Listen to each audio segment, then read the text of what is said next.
ప్రేక్షకులారా, నేను 2 సంవత్సరాలు అవినీతికి పాల్పడి శిక్ష అనుభవించి వచ్చిన ఖైదీని. అయితే నేను 5 ఎకరాల భూస్వామి దగ్గర లంచం డిమాండ్ చేశాను. పాపం ఆ భూస్వామి అమాయకంగా నాకు నిజంగానే అడ్వాన్స్గా 2 లక్షలు తీసుకొచ్చాడు. నాకు ఏదో విధంగా అనిపించింది. కానీ అంతలోనే అవినీతి నిరోధక శాఖ ఆఫీసర్లు వచ్చారు. నా చేతులు పట్టుకొని కాగితాలన్నీ పింకుమయం చేశారు. తర్వాత అర్థమైంది కదా మీకు. ఆ తర్వాత నేను జైలుకు పోవలసి వచ్చింది.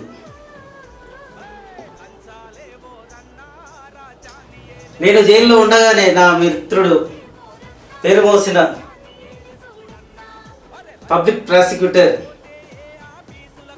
నా దగ్గరకు వచ్చాడు. 2 లక్షలు తనకు లంచంగా ఇస్తే 2 గంటల్లో నన్ను బయటకు తీసుకొస్తానన్నాడు. కానీ నా మనసు అంగీకరించలేదు. అవును, ఎందుకంటే నేను శిక్ష అనుభవించాల్సిందే. నేను చేసింది అవినీతి. నిజంగానే నేను లంచం తినమరిగిన కుక్కను. అవును, మా తాత ముత్తాతలు నాన్న నీతి న్యాయం ధర్మంగా బతికారు. ఉన్నంతలో తృప్తి పడ్డారు. ఎప్పుడు ఏ సందర్భంలో అవినీతికి పాల్పడలేదు. మమ్మల్ని కూడా ఎంతో బాధ్యతగా పెంచారు. కానీ నేను ఇలా అయిపోతానని ఎప్పుడూ అనుకోలేదు. దానికి కారణం నా భార్య.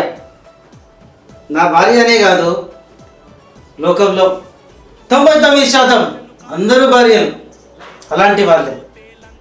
అందులో అమాయకురాలైన భార్యలు మరీను. అవును, ఎందుకంటే ఆడవాళ్ళకి గొంతెమ్మ కోరికలు ఎక్కువ. నన్ను తప్పుగా భావించినా పర్వాలేదు, నిజం ఎక్కువగా ఆడవాళ్ళకు గొంతెమ్మ కోరికలు ఎక్కువ. దాన్ని నేను తప్పు పట్టట్లేదు. అది ఆడవాళ్ళ సహజ లక్షణం. సరే, మా ఆవిడ చాలా అమాయకురాలు. మేము ఉద్యోగరీత్యా హైదరాబాద్కు బదిలీ అయ్యారు. అప్పుడు అపార్ట్మెంట్లో ఇరుగు పొరుగక్కలు మా భార్యకు మిత్రులయ్యారు. వాళ్ళ భార్యలు మా భార్యతో చెప్పేవారు, వదిన గారు మీ దగ్గర బట్టల మిషన్ లేదా? అయ్యో, ఎంతకాలం నుంచి చేస్తున్నారండి మీ ఆయన ఉద్యోగం? మా ఆయన చూడండి, సంవత్సరం తిరగకుండానే ఇంట్లో అన్నీ తీసుకొచ్చారు. ఎదవాబాద్కి ఎందుకు లేండి, 20 సంవత్సరాలుగా జాబ్ చేస్తున్నాను. ఇలా అమాయకంగా ఉంటే ఎలా బ్రతుకుతారండి? గాలి ఉన్నప్పుడే తూర్పు పట్టుకోవాలి. మిమ్మల్ని చూస్తే నాకు జాలేస్తుంది. అయినా ఆయనకు నువ్వు చెప్పక్కర్లే. ఆయన మరో స్వాతి ముత్యం అని నేను ఉద్యోగంకి వెళ్ళినప్పుడు మా ఆమెకి వాళ్ళు లేనిపోని ఏవేవో మాటలు చెప్పేసి మొత్తానికి మార్చేశాడు. అప్పుడు మొదలైంది మా ఆవిడ టార్చర్. లేడీ షాడిస్ట్గా తయారైపోయింది. రోజు నాకు మనశ్శాంతి లేదు. లంచం తినమని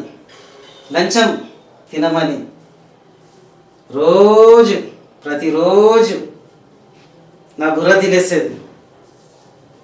నన్ను ఏం తెలియని ఎర్రిపప్పలా చూడడం మొదలుపెట్టింది. లంచం తీసుకోమనేది.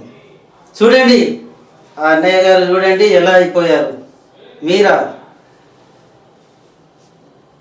రకరకాలుగా అనేది చివరికి అప్పడాల కర్రతో కూడా కుట్టేసింది నన్ను. చావాలనిపించింది నాకు లంచం తీసుకోకుండా. కానీ పిల్లలు ఉన్నారు, పిల్లల మొహం చూసి బ్రతకవలసి వచ్చింది. అయినా మా ఆవిడ నేను లేకుంటే బ్రతకలేదని నాకు తెలుసు. నన్ను నేను చంపుకొని అది తప్పు తప్పు తప్పు అని తెలిసి కూడా చిన్నగా తీసుకోవడం మొదలుపెట్టాను. బల్ల కింద చేతులు పెట్టడం నాకు అలవాటు అయిపోయింది. అయినా నా మనసు అంగీకరించట్లేదు. ఏదో తప్పు చేస్తున్నాను, పెద్ద తప్పు, అవినీతి అనే ఫీలింగ్ నాలో ఉంది. ఆకలిస్తే ఏదో తినడానికి చిన్న దొంగతనం చేస్తాను. కానీ మేము అవినీతి తిమింగలం, పెద్ద దొంగని. నేను నాలాంటి వాళ్ళు ఎందరో. సరే, మేము చిన్న చెట్టు కింద బడిలో చదువుకున్నాం.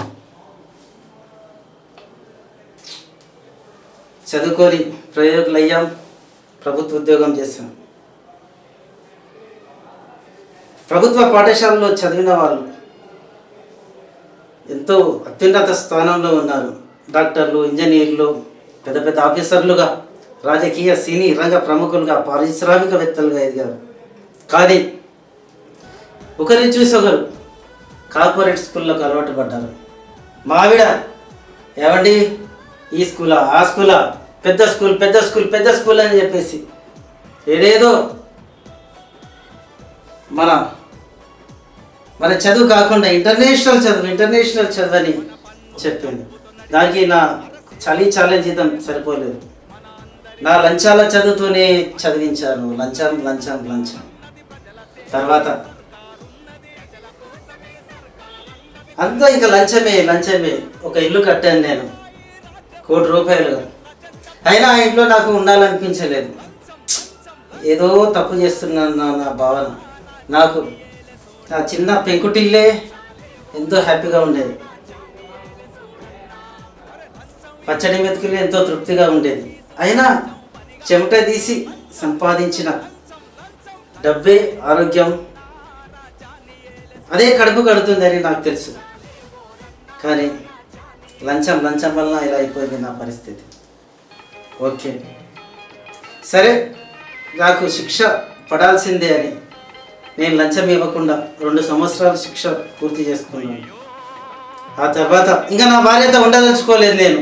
ఇంకా నేనేం కుర్రాడి కాదు కదా, అయినా నాకు అవసరం లేదు. నేను ముందుల్ని అదుపులో పెట్టి వదిలేయాల్సింది.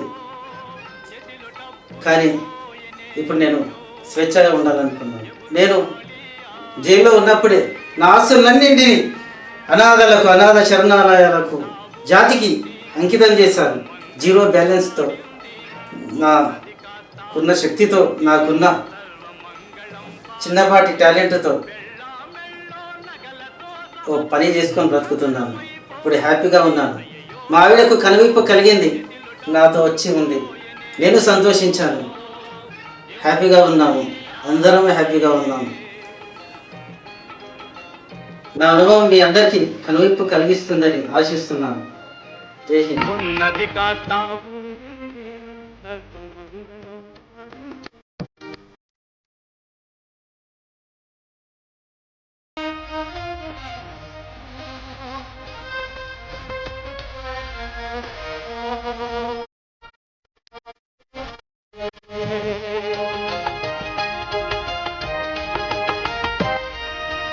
బాధ్యత గల పౌరులారా నమస్తే.